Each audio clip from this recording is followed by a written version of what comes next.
A couple days ago, my clutch failed just as I was driving into my garage, so that was fortunate that it happened then. So I got underneath the dashboard and you can see the oil is leaking out, so as my master cylinder was leaking.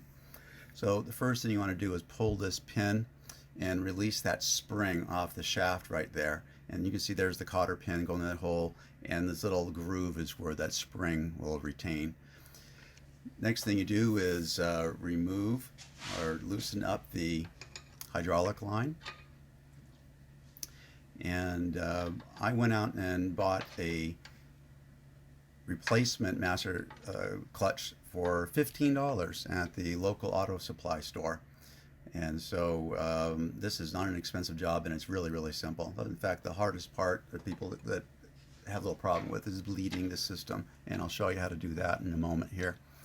So I'm going to stick a little cloth underneath that so it doesn't drip any more than it needs to. Pretty much already drained everything it was going to drain. And there's just two bolts that hold it against the firewall there, and it comes off very easily. In fact, I was a little surprised how easy it came off. Just pull it free from the firewall.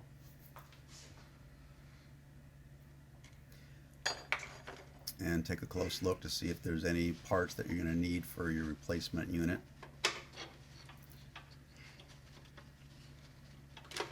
And you can see here's the part that I showed you from inside the car underneath the dashboard there. So now we're going to install the replacement unit. I did want to take some pictures of it. In fact, I did take pictures of it, and the camera overwrote them. So it basically looks exactly the same. It's not much of a difference. It looks cleaner and not 1986. So just want to make sure it's seated properly. So it's flush up against the firewall. And then we replace the bolts. Just hand thread them on first and then snug them up with the ratchet wrench.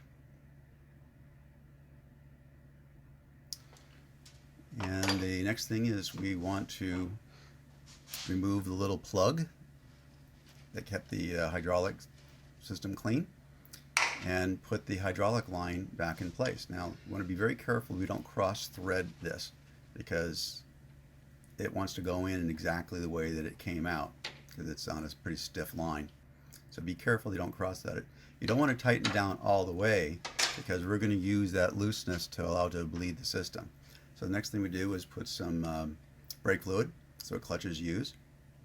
And since I'm doing this job by myself, I have a handy little trick of using a board and positioning the seat so I can push the pedal all the way down, and using the seat to hold that in place. And then I'm going to tighten up the hydraulic line. So now that when I release this, it's going to suck some fluid back into the pistons. Next, I have to loosen this again and do the same thing. You may have to repeat it a couple times until you got a nice good flow of hydraulic fluid coming out of that. Now that's as easy as it takes. The whole thing took me less than half an hour, including all the filming here. Please remember to subscribe and share this video to help disabled animals with donated wheelchairs.